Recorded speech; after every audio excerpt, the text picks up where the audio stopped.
పిత పుత్ర పవిత్రాత్మ నామమున ఆమెన్.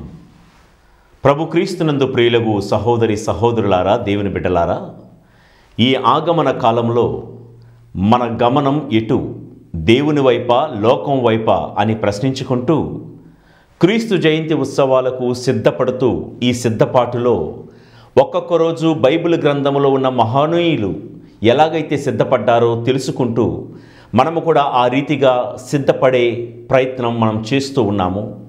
ఈరోజు ప్రవక్త అయినటువంటి ఎలీషా ఎలా సిద్ధపడ్డాడో మనం నేర్చుకోబోతూ ఉన్నాము. తన గురువైనటువంటి ఏలియా ప్రవక్త దగ్గర నుంచి ఆయన రెండంతల ఆత్మశక్తిని ఎలీషా పొందడానికి ఎలా సిద్ధపడ్డాడు. ఏలియా ప్రవక్త తన జీవితంలో 9 అద్భుతాలు చేస్తే తన శిష్యుడైనటువంటి ఎలీషా రెండంతల అద్భుతాలు అంటే 18 అద్భుతాలు చేసినట్లుగా బైబిల్ గ్రంథంలో మనం చూస్తాము. ఎలీషా రెండంతల ఆత్మశక్తిని పొందడానికి ఎలా సిద్ధపడ్డాడు, తన గురువును మించినటువంటి అద్భుతాలు చేయటానికి ఎలీషా తన జీవితంలో ఎలా సిద్ధపడ్డాడు మనం తెలుసుకుంటూ ఎలీషా సిద్ధపాటు గురించి మనం ధ్యానించుకుందాం రండి. రాజుల మొదటి గ్రంథం 19వ అధ్యాయము 19వ వచనాన్ని మున్ముందుగా మనం ధ్యానించుకుందాం. ఏలియా అక్కడ నుండి వెడలిపోయి 12 అరకలతో దుక్కి దున్నించుకున్న ఎలీషాను చూచెను. ఎలీషా చివరి అరక తోలుచుండెను. ఏలియా అతని దగ్గరకు వెళ్ళి తన అంగీని తీసి అతనిపై కప్పెను. ఏలియా ఎలీషా దగ్గరకు వెళ్తున్నటువంటి సందర్భంలో ఎలీషా ఏదో పని పాట లేకుండా ఖాళీగా కూర్చోలేదండి. ఏలియా ఎలీషా దగ్గరికి వెళ్ళి ఏలియా ఒంటి మీద ఉన్నటువంటి దుప్పటిని అతని మీద కప్పే క్రమంలో ఎలీషా ఏం చేస్తున్నాడంటే తన యొక్క 12వ అరకను తనకు తానే దుక్కు దిన్నించుకుంటున్నాడండి. అసలు ఇంతకీ ఎవరు ఎలీషా? అతను ఏవైనా ఏది గతి లేనటువంటి ఒక పేదవాడా? కాదండి, ఒక పెద్ద భూస్వామి, ఆసామి. 12వ అరక దున్నుతున్నాడంటే ఆ రోజుల్లో ఒక అరక ఈజ్ ఈక్వల్ టు 15 ఎకరాలంటండి. ఒక అరక 15 ఎకరాలు అంటే ఎలీషాకు 12 అరకల భూమి ఉందంటే 12 × 15 ఎకరాలు మనం గుణిస్తే ఎలీషాకు 180 ఎకరాల భూమి ఉన్నటువంటి ఆసామండి, మామూలు వ్యక్తి కాదు. అంత భూస్వామి. ఇక్కడ మనం నేర్చుకోవలసిన పాఠం ఏంటంటే తనకు అంతున్నా, అంత సంపద ఉన్నా, అంత ఐశ్వర్యం ఉన్నా తన పొలాన్ని తానే దున్నుకుంటున్నటువంటి గొప్ప శ్రామికుడు, గొప్ప పనిమంతుడు, తన పని తానే చేసుకుంటున్నటువంటి పనిమంతుడు, తన పని తానే చూసుకుంటున్నటువంటి గొప్ప శ్రామికుడు ఎలీషా.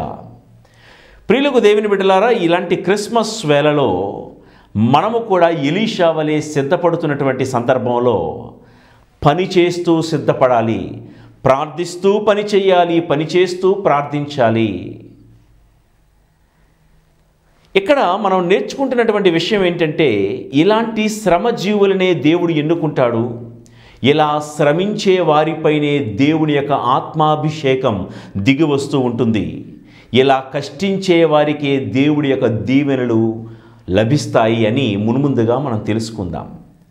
నాకు 180 ఎకరాల భూమి ఉంది కదా, నేనెందుకు దుక్కు దున్నడం, నేనెందుకు కష్టపడ్డం, కాలు మీద కాలేసుకుని హాయిగా కూర్చొని వాళ్ళకి వీళ్ళకి కూర్చొని కమాండ్స్ ఇస్తే సరిపోతుంది కదా, ఆర్డర్ వేస్తే సరిపోతుంది కదా అని అనుకునే టైపు కాదు ఎలీషా. 12వ అరక, చివరి అరక తానే దున్నుతున్నాడు, తనకు తానే శ్రమిస్తూ ఉన్నాడు. నా పొలాన్ని నేనే దున్నుకోవాలనేటువంటి తపన. మన కుటుంబం అనేది ఒక పొలం కాదా? మన ప్యారిష్, మన సంఘం అనేది ఒక పొలము కాదా? శ్రీసభ అనేది ఒక పొలము కాదా? ఎవరో వస్తారు, ఈ శ్రీసభ అనే పొలాన్ని దున్నుతారు, నా సంఘాన్ని ఎవరో బాగు చేస్తారు, నా కుటుంబాన్ని ఎవరెవరో వచ్చి సరిచేస్తారు అని ఎదురు చూచి మోసపోకుమా. మన పొలాన్ని మనమే దున్నుకోవాలని ఎలీషా తాను సిద్ధపడుతూ మనందరికీ నేర్పిస్తున్నారు. ప్రత్యేకంగా ఈ ఆగమన కాలంలో మన జీవితము, మన హృదయ పొలాన్ని మనమే సాగు చేసుకుందాం రండి. మన కుటుంబం అనే పొలంలో ఉన్నటువంటి రాళ్ళు, రప్పలు, కలుపు అన్నీ మనమే ఏరేసుకుందాం ఈ ఆగమన కాలంలో. అనవసరముగా మన కుటుంబం అనే పొలంలో ఎదుగుతున్నటువంటి కలుపు మొక్కలను ఏరి పారేద్దాం. రాళ్ళు, రప్పలతో నిండి ఉన్నటువంటి మన ఇంటి పొలాన్ని సారవంతమైనటువంటి భూమిగా మార్చుకుందాం. ప్రభువు వెదజల్లే ప్రతి వాక్కు అనే విత్తనము మన సంఘము, మన విచారణ, మన ప్యారిష్ అనే సంఘములో 30దంతులుగాను, 60దంతులుగాను, 100ంతులుగాను ఫలించేలాగున మన పొలాన్ని, మన సంఘాన్ని, మన సమాజాన్ని మనమే దున్నుకుందాం, మనమే సాగు చేసుకుందాం. ఇలా సిద్ధపడదాం. ఎలీషా నేర్పిస్తున్న తొలి పాఠం ఇదే. తన దుక్కిని తానే దున్నుకుంటున్నాడు. గొప్ప శ్రమజీవి. శ్రమను నమ్ముకున్న వారి గడపలోనికి కరువు రానే రాదు అని సామెతల గ్రంథం 27వ అధ్యాయంలో మనం చదువుకుంటాం. ప్రియులకు దేవుని బిడ్డలారా, ఇది మున్ముందుగా మనం నేర్చుకుందాం. ఈ క్రిస్మస్ వేళలో మరియా జోజప్పల యొక్క శ్రమ జీవితాన్ని మనం గుర్తిద్దాం. బాలయేసుకు జన్మనివ్వటానికి ఆ మరియ తల్లి జోజప్పలు నజరేతు నుండి బెత్లెహేమునకు ప్రయాణమయ్యే వారి ప్రయాణపు శ్రమను గుర్తిద్దాం. ఈ రోజుల్లో ఎవరెవరైతే ప్రయాణాలు చేస్తూ ప్రయాణాలు చెయ్యలేక శ్రమ పడుతున్నారో ఇలాంటి క్రిస్మస్ సమయంలో వారిని గుర్తిద్దాం. వారికి చేదోడు వాదుడుగా మనం నిలబడదాం. ఎంతోమంది శ్రమజీవులు మన చుట్టూ ఉన్నారు. మన దగ్గర పనిచేసే వాళ్ళు చాలామంది ఉంటారు. వారి శ్రమను ఒక అడ్వాంటేజ్గా తీసుకోకుండా వారి శ్రమను గుర్తిద్దాం. శ్రమించు వారిని గుర్తిద్దాం. బాలయేసుని కనడానికి మరియ తల్లి పడినటువంటి శ్రమ, పరిశ్రమ మనము కూడా నేర్చుకుందాం. కష్టే ఫలి అన్నారు పెద్దలు. సోమరిపోతులముగా మారిపోకుండా దేవుడు మనకు అప్పచెప్పినటువంటి ఆ పొలాన్ని సాగు చేయడానికి మనవంతు కృషి సలిపేలాగున మనము కూడా సిద్ధపడదాం. ఇక తర్వాత ఎలీషా ఎలా సిద్ధపడ్డాడో మనం చూస్తూ రాజుల మొదటి గ్రంథం 19వ అధ్యాయము 20వ వచనాన్ని కూడా చదువుకుందాం. ఎలీషా తాను దున్నుచున్న అరకను విడనాడి ఏలియా వెంటబడి పరిగెత్తెను. అతడు, అయ్యా, నేను ఇంటికి పోయి మా తల్లిదండ్రుల యొద్ద సెలవు తీసుకుని వత్తును, అటు పిమ్మట నిన్ను అనుసరించెదను అనెను. 180 ఎకరాల ఆసామి,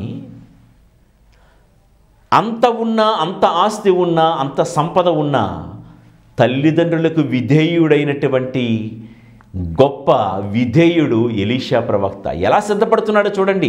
ఊరకనే రావండి దీవెనలు. ఏలియా ప్రవక్త కంటే 2 ఆత్మశక్తి ఎందుకు పొందుకున్నాడంటే, మొదటిది శ్రమజీవి, రెండవది తల్లిదండ్రులకు విధేయుడైన వాడు. చూడండి, తల్లిదండ్రులకు అనుమతి కోరి వస్తాను అని తల్లిదండ్రుల మీద విధేయత చూపిస్తున్నాడు. తల్లిదండ్రులను చూసి వస్తాను అని గురువు గారైనటువంటి ఏలియా వద్ద అనుమతి కోరుతూ ఉన్నాడు. అవసరమా అండి ఎలీషాకు? అంత ఉంది కదా. ఏలియా రమ్మనగానే వెళ్ళిపోవడమేనా? కానీ గురువు గారి ఎడల ఉన్నటువంటి ఆ విధేయత చూడండి. వాట్ ఎ బ్యూటిఫుల్ కాంబినేషన్ అండి ఎలీషాది. దైవ సేవ, ఇది దేవుడి కార్యమని దేవుడి సేవను గుర్తించి దేవుడే నన్ను పిలుస్తున్నాడని దేవుడికి విధేయించాడు. తల్లిదండ్రులను చూసి వస్తానని తల్లిదండ్రులకు విధేయించాడు. తల్లిదండ్రులను చూసి రావడానికి అనుమతి ఇవ్వండి గురువా అని గురువు గారైనటువంటి ఏలియా యొక్క అనుమతి కూడా కోరాడు. జీవితంలో ఎవరికైతే ఈ 3 కాంబినేషన్స్ కలిసి ఉంటాయో, అంటే దేవుని యొక్క వాక్కును విధేయించాలి, తల్లిదండ్రులను విధేయించాలి, విద్య బోధించే గురువులను విధేయించాలి. ఈ 3 కాంబినేషన్ ఉన్న వాళ్లకు ఆత్మశక్తిని అధికముగా పొందుతారని ఎలీషా మనకు నేర్పిస్తున్నాడు. వాట్ ఏ బ్యూటిఫుల్ కాంబినేషన్ అండి. కొంతమందికి ఒకటి ఉంటే ఒకటి ఉండదు. కొంతమందికి దేవుడు అంటే వల్లమాలిన అభిమానం, ప్రేమ, దేవుడు భక్తి చాలా ఉంటుంది, కానీ ఇంట్లో ఉన్న తల్లిదండ్రులను గౌరవించరు. కొంతమందికి తల్లిదండ్రులు అంటే ఎంతో ప్రేమ, కానీ విద్య బోధిస్తున్నటువంటి గురువులంటే చిరాకు, అసహ్యం. కొంతమందికి గురుదేవోభవ అని దండం పెడతారు, గురువు గారి దగ్గరికి వెళ్ళి వంగి నమస్కారాలు పెడతారు. కానీ జన్మనిచ్చిన తల్లిదండ్రులకు సమయానికి ఎంత పెట్టడానికి కూడా వాళ్ళకి చేతులు రావు. ఒకటి ఉంటే ఒకటి ఉండదు సాధారణంగా. కానీ ఎలీషా మనకేం నేర్పిస్తున్నాడంటే, దైవభక్తి, మాతాపితృల భక్తి, గురుభక్తి, ఈ 3 కాంబినేషన్తో మనం సిద్ధపడితే తప్పకుండా ఆత్మశక్తిని పొందుకోగలం. ఈ 180 ఎకరాల భూస్వామి ఏలియాతో మాట్లాడే మాట తీరు చూసారా? అయ్యా, ఈ దాసుడికి అనుమతి ఇవ్వండి అంటున్నాడు. 180 ఎకరాల యజమాని తన్ను తాను గురువుగారి ముందు తన స్థితిని అంతస్తును విడిచాడు, దిగాడు. నేను మీ దాసున్నయ్యా అని చెప్పుకుంటున్నాడు. ఇక మనం ముందుకు వెళ్ళి చూస్తే 21వ వచనంలో, ఎలీషా అరక వద్దకు వెళ్ళి 2 ఎద్దులను చంపెను. అరక కొయ్యనే వంట చెరుకుగా వాడి వాని మాంసమును వండి అనుచరులకు వడ్డింపగా వారు భుజించిరి. అటు పిమ్మట అతడు ఏలియాకు శిష్యుడై అతనికి సేవ చేశాను. ఇక్కడ ఎలీషా మనకు నేర్పిస్తున్న పాఠం ఏంటంటే, సర్వం వదిలి సిద్ధమైపోయాడండి. అంతవరకు ఆ ఎకరాల పొలాన్ని దున్నడానికి ఆ 2 ఎద్దులు ఎంతో సహాయం చేశాయి. 180 ఎకరాల భూమిని దున్నడానికి నా జీవితంలో ఈ 2 ఎద్దులే నా ఆధారం అని అనుకున్నాడు ఒకప్పుడు ఎలీషా. ఇదిగో దుక్కి దున్నించడానికి ఆ యొక్క వాడుతారు కదా, దాన్ని అరక కొయ్య అంటారు, అంటే నాగలి కొయ్య అంటారు.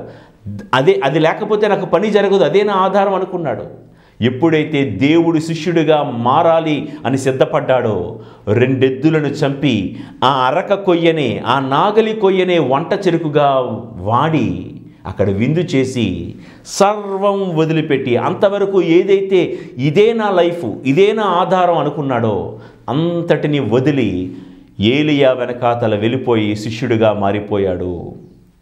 ఇక దేవుడే నా ఆధారమని సిద్ధపడి బయలుదేరాడు. ఈ ఆగమన కాలంలో ప్రియులకు దేవుని బిడ్డలారా, ఎలీషా 2 ఎద్దులను అరక కొయ్యను వదిలినట్లుగా మన జీవితంలో మనం వదలాల్సినటువంటి ఎద్దులు ఏమిటి? కోపమా, కామమా, మోహమా, అసూయ, స్వార్థమా, ఇటువంటి శత్రుత్వమా? ఎలాంటి ఎద్దులను మనము కూడా వదిలేయాలి. ఎలీషా సర్వం వదిలి సిద్ధపడ్డాడు. అందుకే 2 ఆశీర్వాదాన్ని, ఆత్మాభిషేకాన్ని పొందుకోగలిగాడు. ఇంకా ఈ ఆగమన కాలంలో మనం వదలాల్సినవి ఏమైనా ఉన్నట్లయితే వదిలి మనము సైతము ఎలీషా వలె సిద్ధపడుతూ దేవుని యొక్క ఆత్మశక్తిని పొందే ప్రయత్నం చేద్దాం. ఇక ఎలీషా ప్రవక్త యొక్క సిద్ధపాటులో ముఖ్యంగా 4 మజిలీలు ఉన్నాయండి. 4 మజిలీలు. ఇదంతా ఒక ఇంట్రొడక్షన్, ఒక పరిచయం. ఎలీషా ఎలాగైతే ఏలియాను వెంబడించాడో అన్నది మనం తెలుసుకున్నాం. ఇక ముందుకు వెళ్ళి గనక మనం చూసినట్లయితే రాజుల 2వ గ్రంథము 2వ అధ్యాయము, నేను అన్ని విషయాలు కూడా చదవలేను కానీ ఎలీషా ప్రవక్త సిద్ధపాటులో 4 మజిలీలు ముఖ్యంగా 1 గిల్గాలు, 2 బేతేలు, 3 ఎరికో, 4 యోర్దాను. తాను సిద్ధపడినటువంటి తీరండి. నేను చెప్పే మాట ఏంటంటే, తన గురువుగారిని మించినటువంటి ఆత్మాభిషేకం పొందుటలో ఎలీషా ఎలా సిద్ధపడ్డాడు? 4 దశలు. 4 దశలు. మొట్టమొదటిది ఇవి మనం రాజుల 2వ గ్రంథం 2వ అధ్యాయంలో మనం చూస్తాము.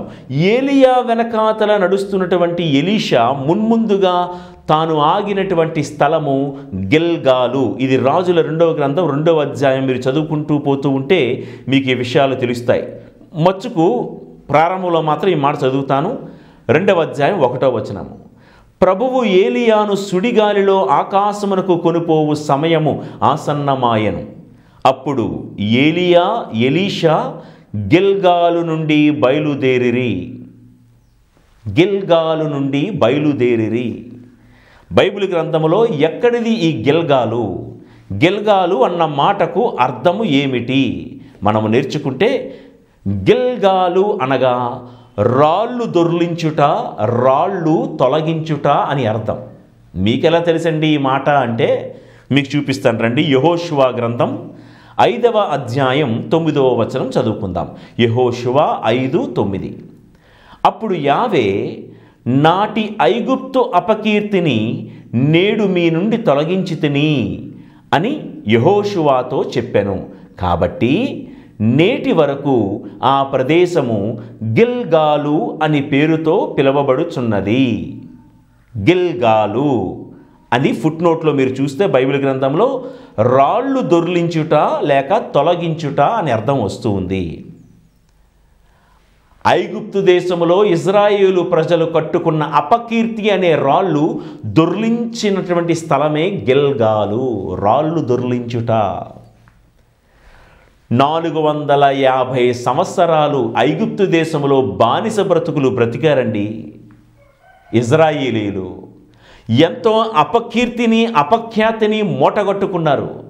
ఎప్పుడైతే విడుదల పొందారో గిల్గాలు అనేటువంటి ప్రదేశంలో దేవుడు ఏం చెప్తున్నారో తెలుసా? యెహోషువతో, ఐగుప్తు దేశంలో ప్రజలారా, మీరు మూటగట్టుకున్నటువంటి మీ అపకీర్తి అంతా కూడా ఇక్కడ దొర్లించే సమయం ఆసన్నమైంది.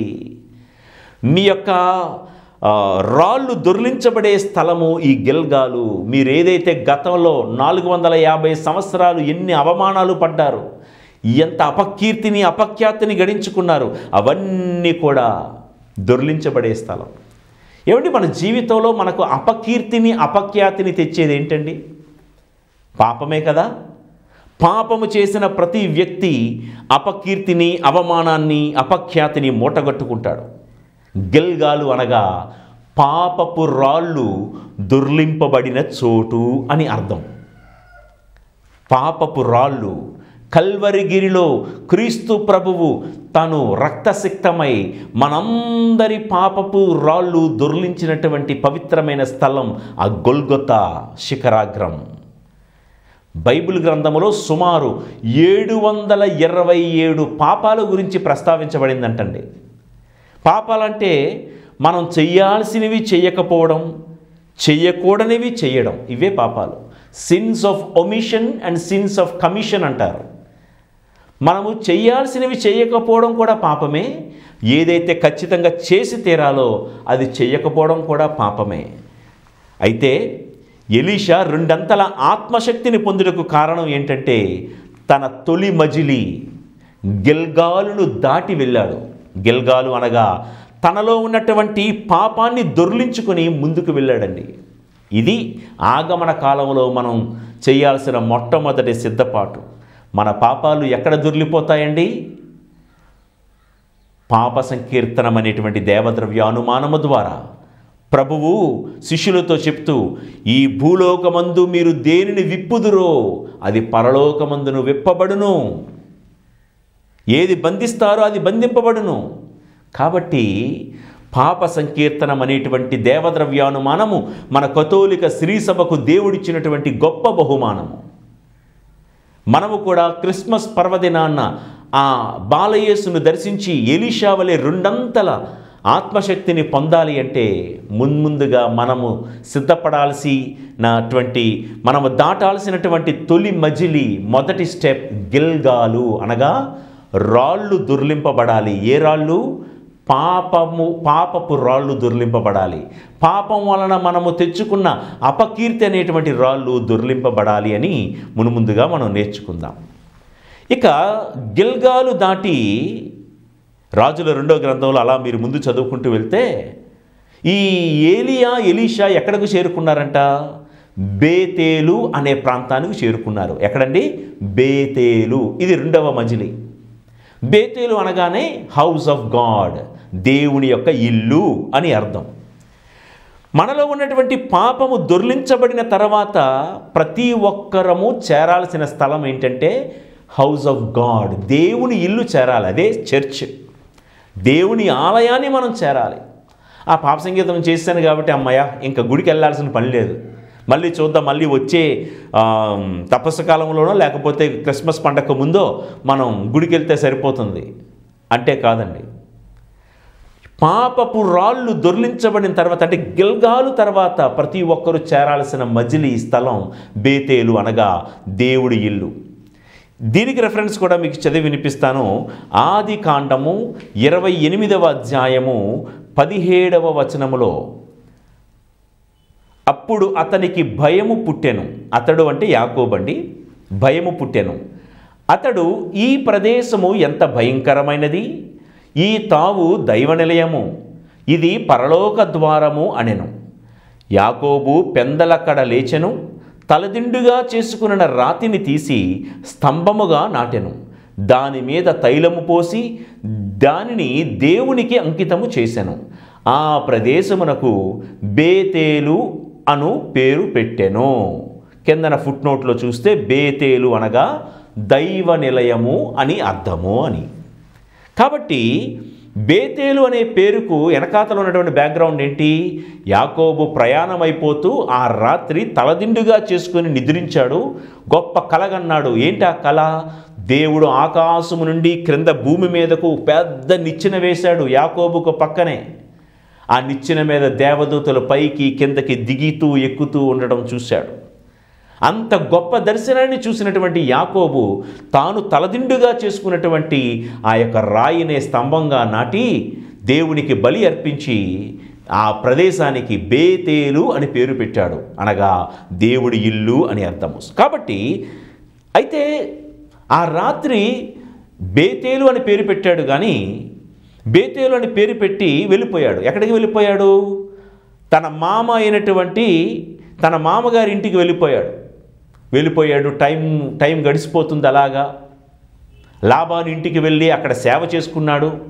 మున్ముందుగా లేయా అనే స్త్రీని పెళ్లి చేసుకున్నాడు, తర్వాత రాహేలుని పెళ్లి చేసుకున్నాడు. ఇలా 20 సంవత్సరాలు పెళ్ళిళ్ళు చేసుకోవడం, పిల్లల్ని కండం, ఇలా గడిచిపోయిందండి.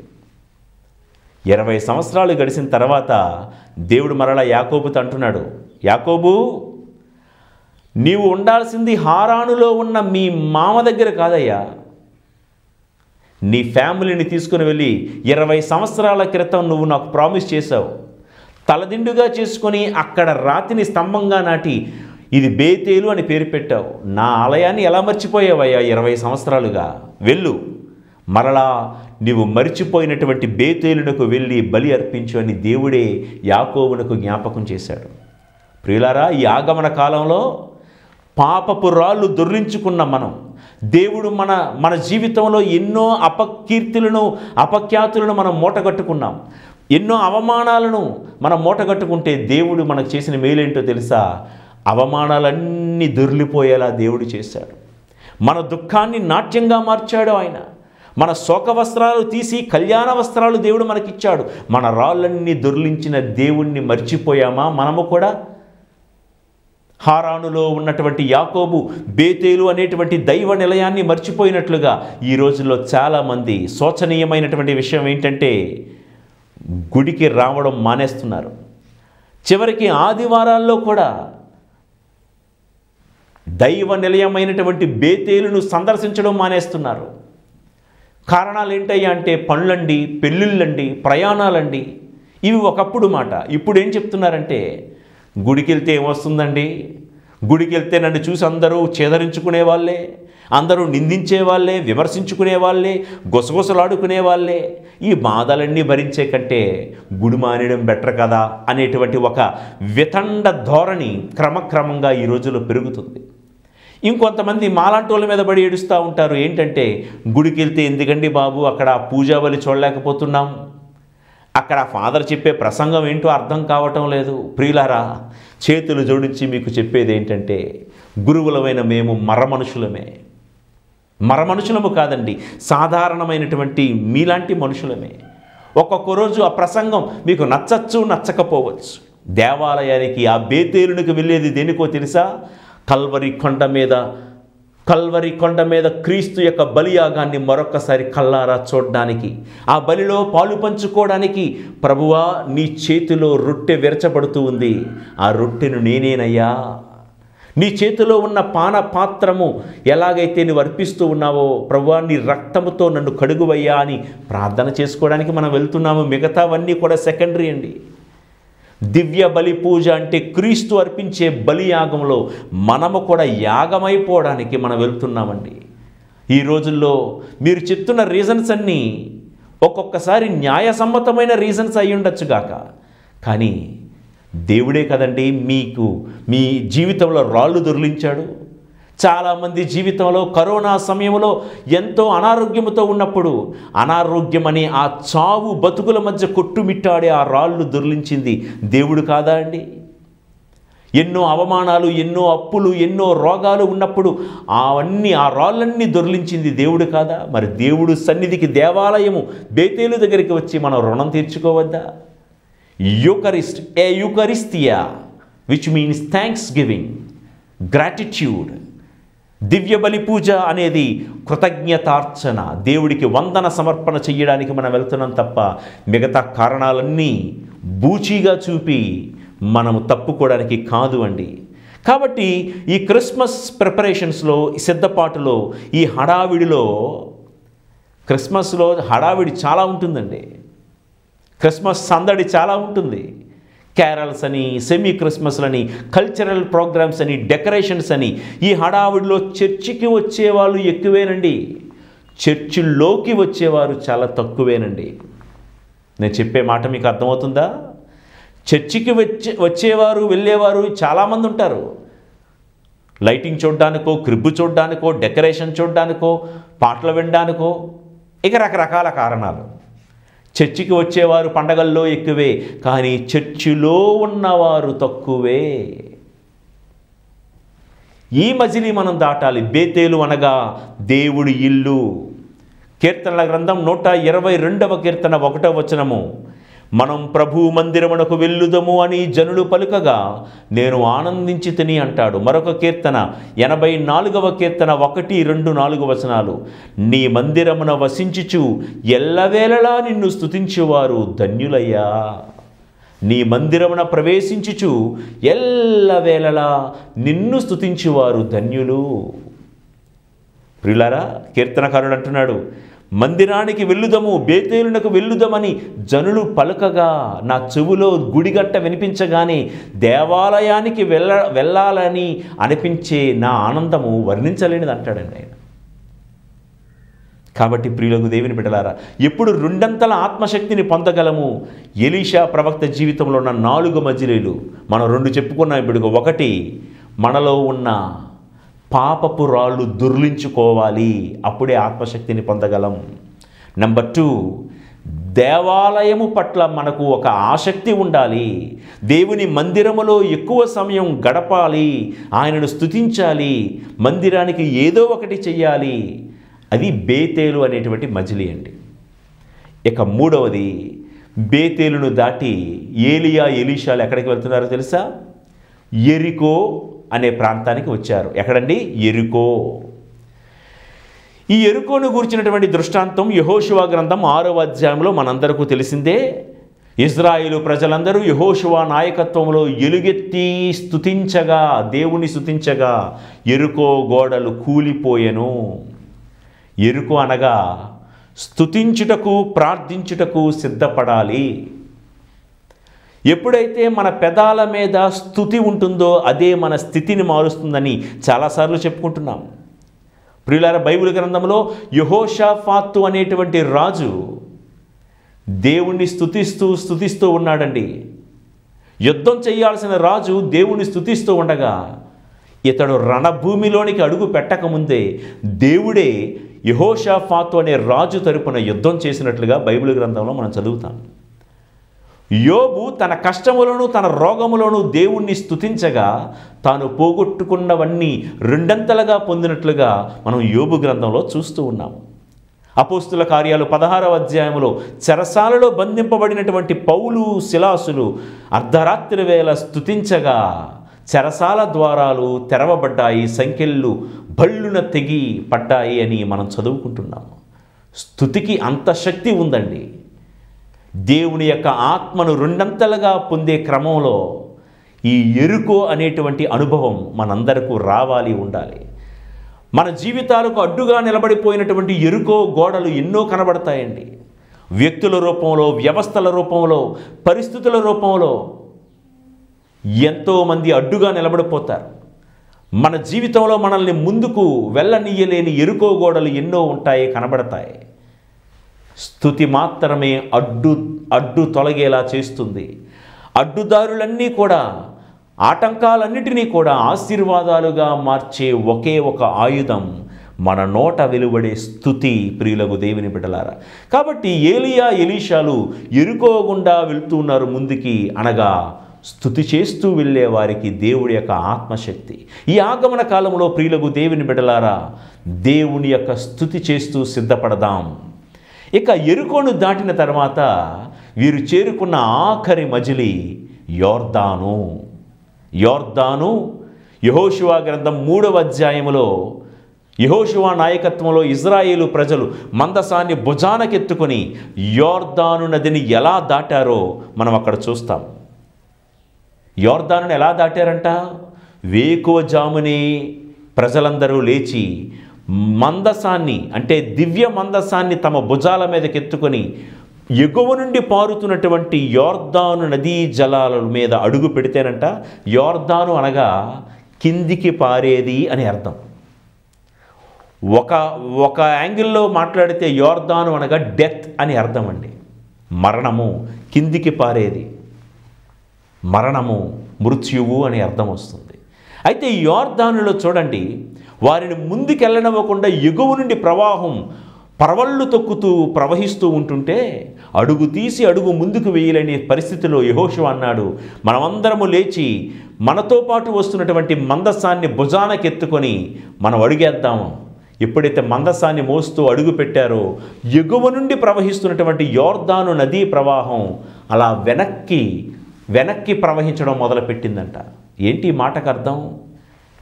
ఎప్పుడైతే మందసాన్ని మనం మోసుకుంటూ నడుస్తామో, మనల్ని ముంచెయ్యాలని పరవళ్ళు తొక్కుతూ వస్తూ ఉన్నటువంటి, పొంగి పారుతూ వస్తున్నటువంటి కిందకి పారే సందర్భాలు, మనల్ని కిందకి నెట్టేసే సందర్భాలు, మనల్ని మరణానికి, చావుకు గురి చేసే ఏ ప్రవాహమైనా వెనక్కి దొర్లిపోతూ ఉంటుందని ఈ మాటకు అర్థం. అయితే మందసం అంటే ఏంటి? Be close to the holy mass, be close to the eucharistic celebration and adoration. అంటే దివ్య బలి పూజ అండి. మందసం అంటే ఏమీ కాదు, దివ్య బలి పూజ, దివ్య సప్రసాదము, దివ్య సప్రసాద ఆరాధన. వాటికి మనం అంటుకొని ఉన్నప్పుడు యోర్దాను అంటే ఇదేనండి. యోర్దానును సునాయాసంగా మనం దాటగలం. నూతన నిబంధన గ్రంథంలో యేసు ప్రభు జ్ఞానస్నానం పొందినటువంటి ప్రాంతం కూడా యోర్దానే. యోర్దాను నదీ జలాలలో ప్రభువు జ్ఞానస్నానం పొందుతున్నప్పుడు ఇదిగో పావుర రూపములో ఆ పరిశుద్ధాత్మదేవుడు దిగి వచ్చాడు. పరలోకం తెరవబడి ఈయనే నా ప్రియకుమారుడనే దైవస్వరం వినబడింది. ప్రియులకు దేవుని బిడ్డలారా, జ్ఞానస్నానం పొందిన మనము కూడా దైవస్వరముతోనూ ఆత్మాభిషేకంతోనూ నింపబడాలి. ఇదే యోర్దాను అనుభవం మనకు నేర్పిస్తున్నటువంటి గొప్ప పాఠం అండి. ఎలీషా తన చివరి మజిలీ యోర్దానును దాటాడు అంటే మందసానికి దగ్గరగా ఉన్నాడు. యోర్దాను అనుభవం ఏంటండి? మందసానికి దగ్గరగా ఉండాలి. అంటే దివ్య బలి పూజకు, దివ్య సప్రసాదమునకు, దివ్య సప్రసాద ఆరాధనకు దగ్గరగా ఉండాలి. వీలైతే తరచూ దివ్య సప్రసాదాన్ని స్వీకరించాలి, తరచూ దివ్య సప్రసాద ఆరాధనలో పాల్గొవాలి. అప్పుడు ఎలాంటి యోర్దాన్నైనా మనం దాటగలము. యోర్దాను అనుభవం మనం నేర్పించే రెండో పాఠం ఏంటంటే, యేసు ప్రభు యోర్దాను నదిలో జ్ఞానస్నానం పొందే సమయంలో ఆయన పొందుకున్నవి రెండు: పావుర రూపములో దిగివచ్చిన ఆత్మశక్తి, రెండవది దైవస్వరము కూడా విన్నాడు. జ్ఞానస్నానం పొందిన మనం నింపబడాల్సింది దేంతో తెలుసా అండి? దైవస్వరం, దేవుడి వాక్కుతోనూ దేవుని ఆత్మశక్తితోనూ మనం నింపబడాలి తప్ప ఈ లోకములో ఉన్నటువంటి మాలిన్యముతోనూ మకిలితోనూ, ఈ లోకములో ఉన్నటువంటి అనవసరమైనటువంటి రాజకీయాలతోనూ మనము నింపబడకూడదు అనేటువంటిది ఈ అంశం. ఇలా సిద్ధపడినటువంటి ఎలీషా, నేను ముందుగానే చెప్పినట్లుగా, తన గురువుగారైనటువంటి ఏలియా 9 అద్భుతాలు చేస్తే ఎలీషా 2 ఆత్మశక్తిని పొందాడండి. 18 అద్భుతాలు చేసినట్లుగా బైబిల్ గ్రంథంలో మనం చూస్తాం.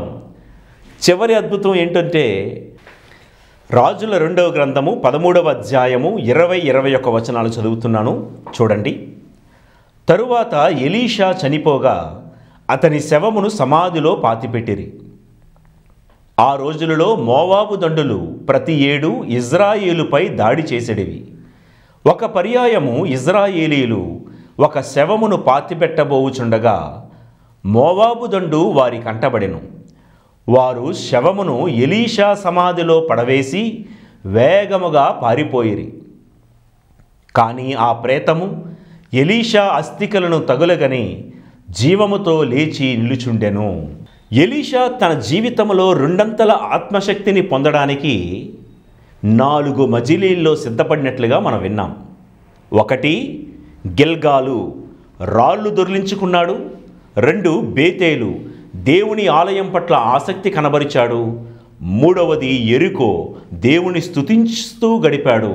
4వది యోర్దాను, దైవ స్వరముతోనూ దైవ ఆత్మశక్తితోనూ ఇంకా దైవ మందసముతోనూ కలిసి జీవించాడు ఎలీషా. అందుకనే ఇప్పుడు చదివి వినిపించినటువంటి అద్భుతంలో చివరికి ఎలాంటి అద్భుతం చేశాడంట, ఎలీషా చనిపోయి ఎలీషా సమాధి చేశారు.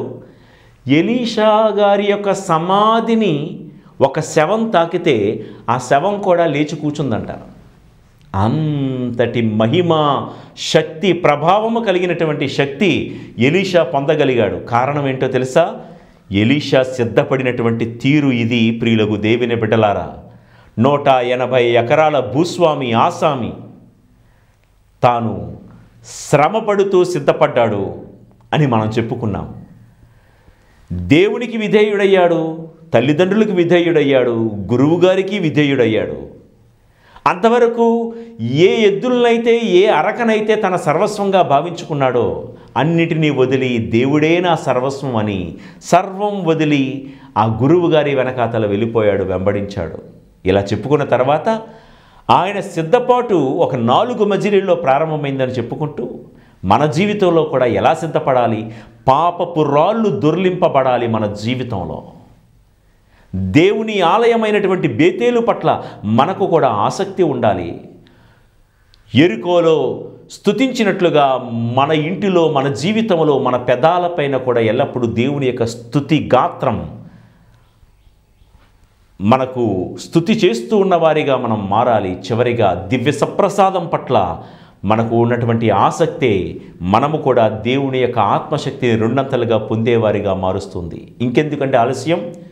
ఈ ఆగమన కాలంలో మన గమనం పశువుల శాల వైపు, బాలయేసు వైపు అడుగులు వేస్తూ ఉన్నాము. ఎలీషా సిద్ధపడిన రీతిన మన జీవితంలో కూడా ఈ 4 మజిలీలు కలిగి ప్రతిరోజు సిద్ధపడుతూ లోకం వైపు వేసే అడుగులు ఇక చాలించి దేవుని వైపు అడుగులు వేద్దాం, దీవెనలు పొందుదాం. దేవాది దేవుడు మనందరిని దీవించి కాపాడునుగాక. ఆమెన్.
ప్రభువు మీతో ఉందురుగాక.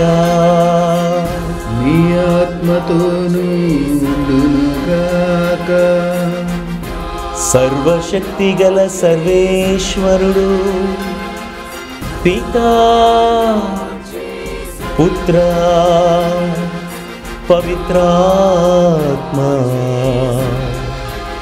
మిమ్ములను మీ కుటుంబములను ఆయురారోగ్యములతోనూ శాంతి సమాధానములతోనూ ఆశీర్వదించి కాపాడుదురుగాక.